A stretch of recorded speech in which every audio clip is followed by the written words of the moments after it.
you ready for the nurse? Yes. Okay, I'll send her in. Thank you.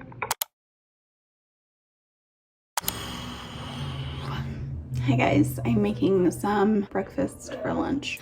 But you just saw me in the hospital and I'm going to explain everything in just a minute. Today is Tuesday and on Monday morning I went to the hospital, but the story starts on Saturday night. It was about 9 p.m. on Saturday and I started having a headache. Now I have had these headaches since the end of January, but I thought that they were just from the C word, and so never thought anything of it until this past month at the beginning of March when I started having floaters in my vision. Now when I was pregnant with my son, my last baby, it had floaters in my vision, so I researched it and found out that it was a symptom of preeclampsia, but I didn't have any other symptoms. So I put 2 and 2 together and I was like, okay, I'm having severe headaches that will not go away with anything.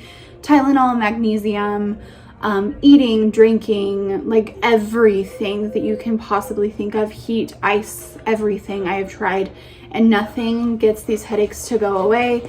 So I didn't think anything of it until I started having floaters in my vision, and I felt very off at the beginning of March, and I cannot explain to you like how I felt. It was just like an off feeling. So I got that headache to go away. I just felt very off for like the next 2 days, and this was the beginning of March. So I have been having headaches every single week, sometimes multiple times a week since the end of January, but really the beginning of March is when the really severe ones started. And they last anywhere from 12 to, my longest one now has been 29 hours. And they are debilitating and they are interfering with my quality of life. Just putting it to be bluntly. So anyway, fast forward, I've been having floaters in my vision multiple times, not every single time I have a headache though. And then about the past week and a half, I've started like noticing some dizziness around the time when I get a headache. I didn't really think much of it. It was just kind of like an annoyance at that point. I didn't think that the dizziness really had anything to do with it. So now fast forward to Saturday. This is March 26th, I think, March 26th. That night I started having a headache, and so I was like, oh, damn it. Usually when I get headaches at night, this is how they have been since January, is if I get a headache at night, I will wake up with the same headache the next morning. So I had taken some magnesium at my last doctor's appointment. I actually asked my doctor and I was like, hey, nothing is working for these headaches. Like, what can I do? And she was like, get some magnesium and take some magnesium pills. And so that's what I've been doing. Sorry, TV's really loud. So I took a magnesium pill that night. I woke up with the same headache that morning. I immediately got up around 7 a.m. and I took some Tylenol because my headache was still very much there. So my headache was very much still there. So I took some Tylenol. I waited a couple hours. I stayed in bed that entire day, which like as a stay-at-home mom is kind of impossible. So I stayed in bed all of Sunday. So it was absolutely debilitating. Every single time I looked at lights, it hurt. So like coming out here where all of our windows are was a very big challenge. So I had to stay in my room where I actually have blackout curtains. So that's what I did. I stayed in my room all day long. I felt like a hermit crab. It was absolutely horrible. So this was on Sunday, and after a couple hours of the Tylenol not working, I took some more magnesium. I believe I can take 2 pills in 24 hours of the magnesium pills, and I had already taken one, so that was when I took the second dose. So that's what I did. I took some more magnesium. I went and laid down. I even kept off my phone. I put a podcast on and was just like listening to a podcast at like a really low volume. So I wasn't looking at my screen at all. I also have like the night vision, like the nighttime shift thing on my phone. So I turned that on. Actually, ever since I started having headaches, I've had that on 24/7. So I'm gonna go eat and I will tell the rest of the story. That was amazing. Anyway, so I'm gonna go into the bedroom. I decided to come into the bathroom instead. So anyway, back to the story. It was Saturday or Sunday. That entire day I was having headaches after headache. The headache would not go away. I was using heating pad, I was using ice. And the thing with my headaches is it's not like localized. So it was like at the top of my head and the back of my head and sometimes around here. It was not like localized to a specific area. It was kind of just like all over. And no matter what I did, no matter how much I drank, I was drinking enough. You also have to remember that I've been having these headaches since January and it's almost April. I have done pretty much everything that I can possibly do at this point besides meds. And I don't want to take anything other than Tylenol and magnesium. All day Sunday, I was having this really horrible headache and I just could not get it to go away. I was also having dizziness this entire day. Like every single time I got up, like I was just feeling very lightheaded and very flushed. And also when I stood up, my heart rate would go up so much and would make my headache pound even more. So my headache just got worse all day long. And it was horrible, but it wasn't until that night when I think I was in the bath at that point. And my bath water is not very hot, so I know it's not that. Speaking of, I randomly have times where I just get floaters in my vision again, and I just had one. It looks like flies. That's like the best way that I can describe it, is if you have like a swarm of flies in your face, it's like black spots everywhere. That's the best way I can describe it. It's just like flies flying around in your vision. So anyway, I put the kids to bed, got them to bed. Brayden came home and I decided to go and take a bath. Also, my fingers are swelling, and that was the first thing I noticed. By the way, I don't know if you can really tell today. It's not like horrible. My face is getting more swollen. My face is filling out more. And I first noticed it in my lips, which like obviously that can be normal. So I'm taking that as like a symptom at this point until it gets to other areas. So anyway, I don't wear my ring anymore because my fingers are swelling. No matter what I do, I got in the bath and immediately started having floaters in my vision.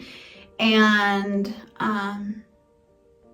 it has happened in the bath twice now, and it's happened outside of the bath.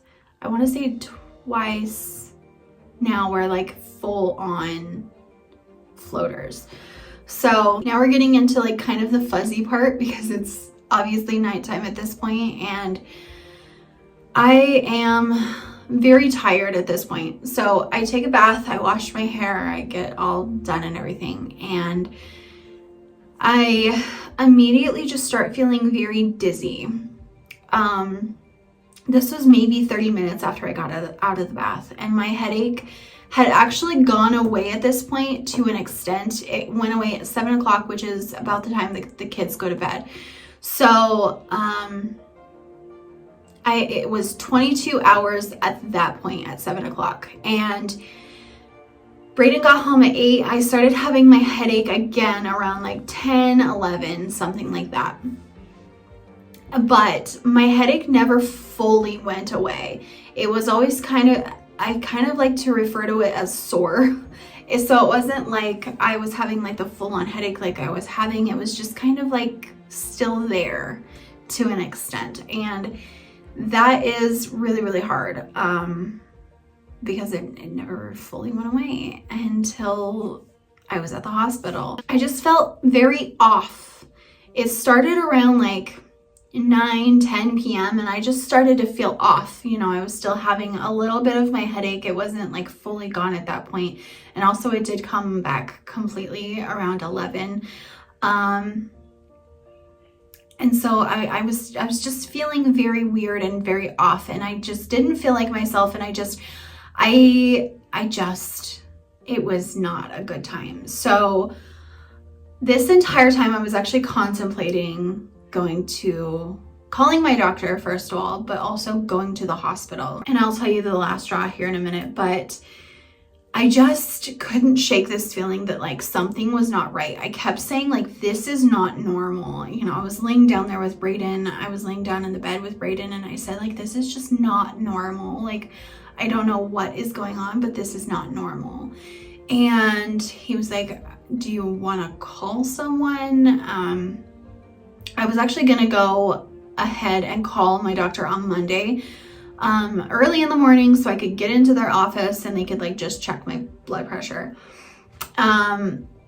But I tried going to sleep around 11, 12. It was something around that time. So at this point, it's midnight on Monday. And I try falling asleep, and every single time I close my eyes, I just had like this dizzy feeling, and I can't explain it. It's just like when I closed my eyes, I just felt dizzy and very disoriented and not good. I just didn't feel well. I felt so off, and I didn't feel normal. And I do not have a blood pressure cuff here at home, so I couldn't take my blood pressure, and which I am actually getting on Amazon this week. So I will have one by the time this video goes up. But yeah, so I didn't have that, and I was just like, I just don't feel right. So I got up out of bed and I went to our living room. Everyone was asleep at this point. It was like 1 o'clock, and I felt so weird, and I opened up my phone, and I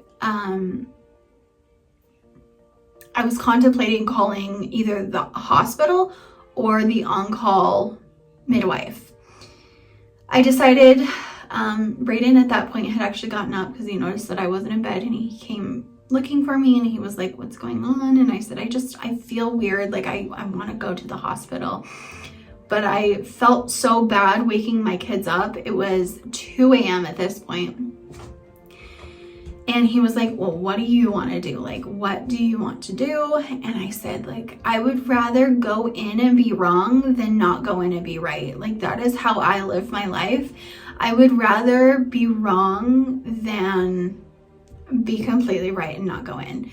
And I just said, like, I don't feel okay. Like, I 100% am not going to be able to sleep tonight. I just, every single time I close my eyes, like, I just feel very disoriented.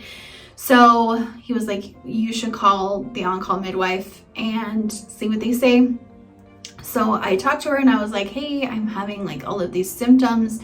And she was like, yeah, definitely go into the hospital. So at 2:20 a.m., we got in the car, got the kids in the car. I felt so bad waking them up, but I needed to go.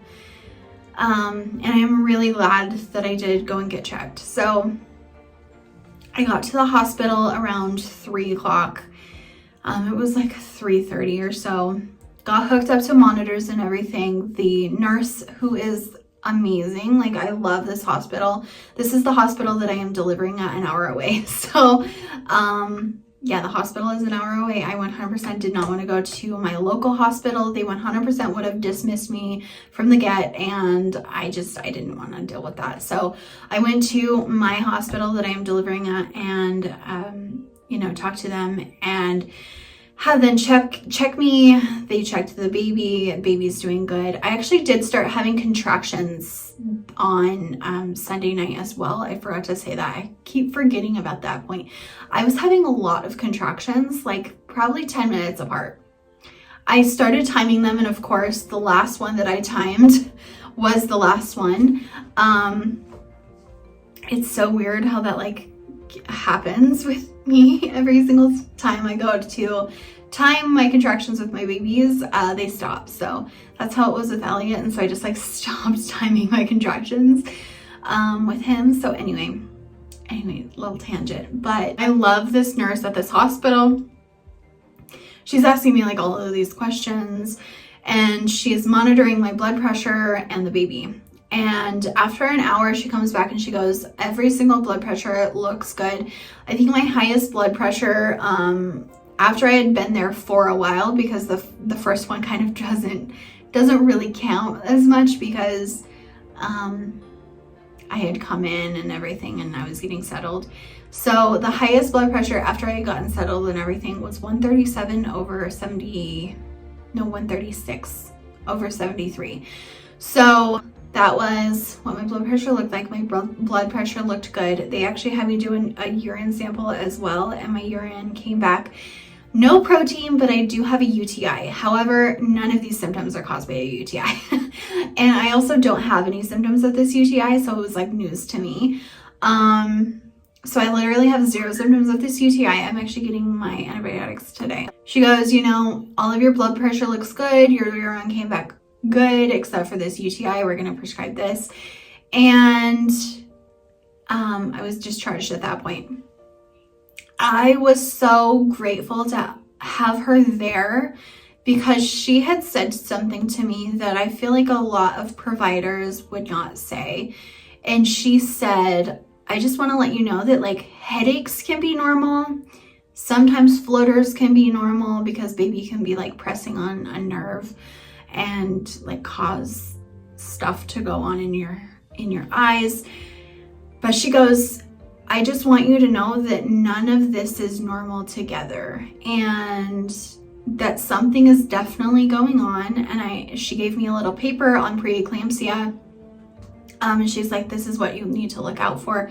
So I'm just kind of like on high alert at this point for other symptoms that pop up.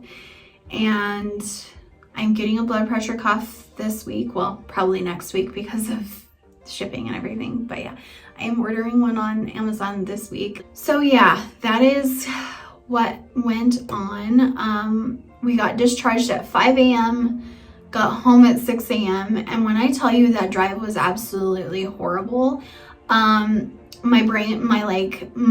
body was 100% shutting down, like it was trying to make me fall asleep. I 100% know how people can fall asleep at the wheel. Luckily, Brayden had actually slept a little bit before we came. He got like an hour of sleep or so. And he wasn't having that, but like I can 100% see how someone would fall asleep at the wheel. So anyway, that's what was happening. I was like trying so hard to keep my eyes open, because every single time I closed my eyes still, I was still dizzy. And also because the car was moving, it made me even more dizzy. And so I was just like, I cannot fall asleep right now. Like, this is such a bad idea to fall asleep right now. So yeah, we got home at 6, slept. I did wake up about 2 hours later around like 9:30, and I took some more Tylenol because my headache was still there. When I tell you, like, this is not how I envisioned my pregnancy. I have cried so many times over this. The fact that like my body is failing me once again, and the fact that I feel like I am grieving my pregnancy and my pregnancy experience. It wouldn't be a pregnancy for me if there wasn't complications. So with Victoria, I had low amniotic fluid. With Elliot, I had a prolapse, and then I had SPD and all of that stuff. And this time I'm having horrible, horrible, debilitating symptoms. Like, this is the type of stuff that like, I don't know what to do. I don't know. So that's where we are right now. It is now Tuesday, so it's been just over 24 hours since we were at the hospital. And I feel exhausted, first of all, but secondly, like I feel angry. Yeah. I just feel angry, and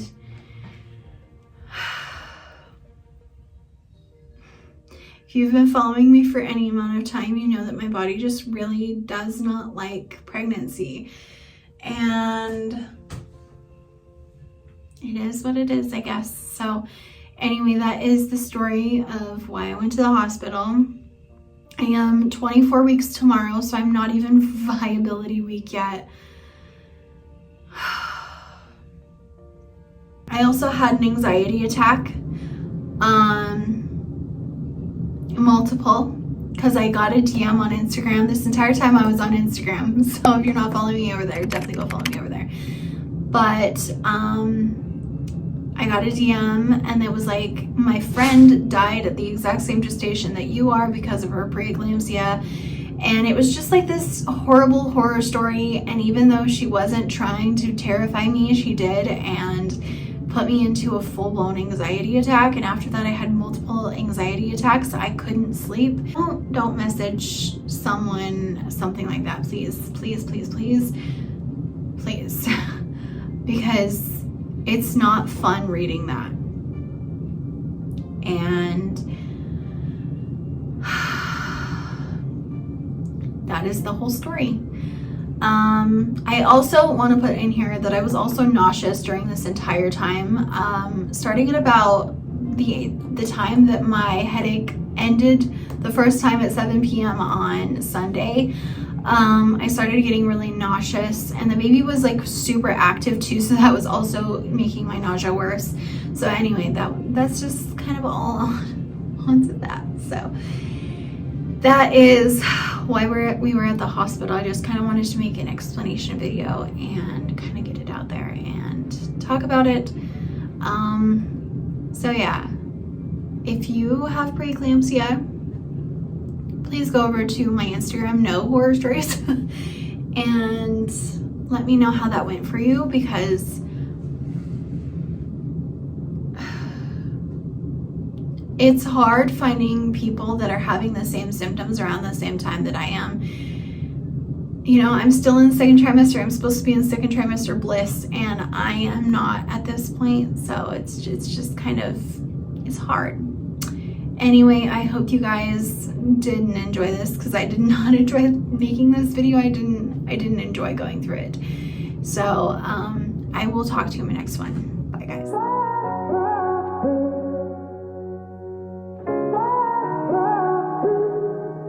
I had a feeling you'd come back and save me from all those lonely